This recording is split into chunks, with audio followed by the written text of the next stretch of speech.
تو اس لیے وہاں پر اللہ نے چونکہ غرض و غایت ذکر کرنی تھی، اس لیے وہاں تعلیم قرآن کو پہلے فرمایا، اور یہاں چونکہ استدلال کرنا تھا اس لیے انسان کی تخلیق کا ذکر پہلے کر کے کہا کہ تجھے پیدا کیا، تجھ سے پہلوں کو پیدا کیا لعلکم تتقون، تاکہ تم تقوی والے بن جاؤ۔ میری نجات بھی میرے عمل کی وجہ سے نہیں ہوگی، الا ان یتغمدنی اللہ برحمتہ، الا یہ کہ اللہ تبارک و تعالی مجھے اپنی رحمت کی چادر سے بچ لے تو میری بھی بخش جائے۔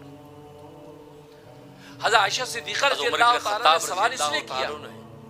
کیا عام آدمی کے عمل کے بارے میں تو یہ سوال ہو سکتا ہے کہ اخلاص نہ ہو، کسے کہتے ہیں، اخلاص کا وہ لیول نہ ہو، اخلاص کی کمی ہو، عمل میں کوتاہی ہو، سنت فطرت کے مطابق عمل نہ کر پائے، ہو سکتا ہے کہ اس کا عمل نجات کا باعث نہ ہو، لیکن اے نبی آپ کا عمل تو اخلاص کے اعلیٰ مقام پر، آپ کا عمل تو فطرت اور حقیقت اور شریعت کی اعلیٰ قواعد پر ہوگا، آپ کا عمل تو یقیناً آپ کی بخشش کا ذریعہ بن جائے گا، لیکن نبی فرمایا نہیں، میرا عمل ہی مجھے نہیں بخشا سکتا، اللہ کی رحمت اور فضل ہوگا تو میرا عمل میری بخشش کا باعث بنے گا۔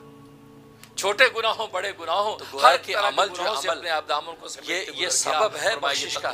یہ علت نہیں ہے، اس کو کہتے ہیں علت اللہ تبارک و تعالی، اللہ تبارک و تعالی کا فضل ہے، عمل کی وجہ سے اللہ کا فضل متوجہ ہوتا ہے، اور شروع میں آپ نے جس کے نتیجے میں عمل قبول ہو جاتا ہے المتقین، کہ یہ قرآن کریم تقوی والوں کے لیے ہے۔ سوال اٹھتا ہے کہ جب اللہ کے جگہ جگہ کا لعلکم تتقون، تاکہ تم تقوی والے بن جاؤ، عمل میں خام روزے زور فرض اس لیے گئے تاکہ جب تم تقوی ہونی والے اللہ کے بن جاؤ، فضل سے ہے تو آخر کیا بات ہے، جو پھر عمل کا فائدہ مفازہ تقوی والوں کے لیے اس کا کامیابی جواب یہ ہے کہ عمل تقوی کی والوں کے مثال لیے اصل انعام میں ہے۔ ایسی ہے تو یہ کیا بات ہے کہ جیسے تقوی چھوٹا تقوی معصوم ہر بچہ جگہ روتا ہے، جا رہا ہے بھوک سے روتا ہے، متقین کے لیے ساری نمازیں روتا ہے، آخر تقوی کے اس اندر کے کمال رونے کیا سے ہے؟ اس کی بھوک نہیں مٹتی، اور تقوی کی میں نے حقیقت بتائی، بلکہ اس کے رونے سے اس کی ماں متوجہ ہوتی ہے اس کو دودھ اس سے پلانے آپ کی اندازہ طرف، کر اس لیں کی چھاتیوں میں کہ جوش گناہ آتا ہے، سے بچنا یہ دودھ سب سے اترتا ہے بڑی اور وہ ولایت سینے سے لگاتی ہے اس کو دودھ پلاتی ہے۔ عبادت اس کے کرنا رونے سے یہ اتنی رونے بڑی سے ولایت بھوک و نہیں بزرگی مٹتی، نہیں بلکہ ہے ماں جتنا دودھ گناہ پلانے سے سے بچنا بھوک یہ اتنی بڑی ولایت۔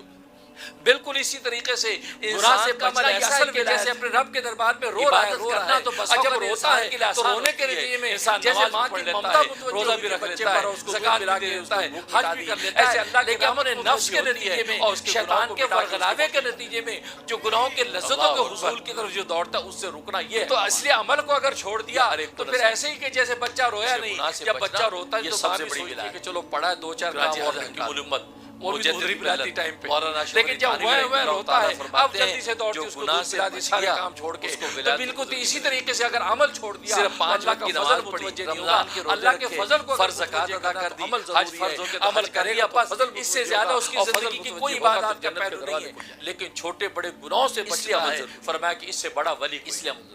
تو اس لیے یہاں پر فرمایا لعلکم تتقون، آج ہم تاکہ تم تقوی والے بن جاؤ، تو لعلہ کا ذکر کر کے بتا دیا کہ یاد رکھو تمہارا عمل بنیاد نہیں ہے نجات اور تقوی کی، تمہارے عمل کی وجہ سے تمہیں یہ منزل مل جائے جنت اور نجات کی نہیں، اصل ہمارے فضل سے ہوگا، زبان سے تمہارا کام ہے اس سبب کو اختیار کرنا، چغلی، زبان سے گویا کہ جھوٹ، گویا کہ اور مال کے اندر خودغور، کتنے گناہ زندگی کے ایسے ہیں جو شب و روز ہمارے ظاہر و باطن سے شادی ہو رہے ہیں، بظاہر ہم ساری عبادت کر رہے ہیں، تو معلوم ہے کہ تقوی کی حقیقت ہمیں حاصل نہیں ہوئی۔ لاوے یا نہ لاوے، حقیقت یہ کہ بندے کا کام بندگی کرنا ہے، سجدوں میں عبادتوں سے رکوع میں جھکنا ہے، زکات دینا ہے، روزے میں بھوکا پڑنا ہے، اور لبیک اللہم لبیک، جب عبادت لگا کے اللہ کے دربار نہیں ہے تو پھر تقوی بھی بندے کا کام ہے، اب یہ نہ سوچے کہ دونوں طرف سے ہے، یہ اس مالک کا کام ہے، وہ مالک اور سینے سے لگا کے تم اس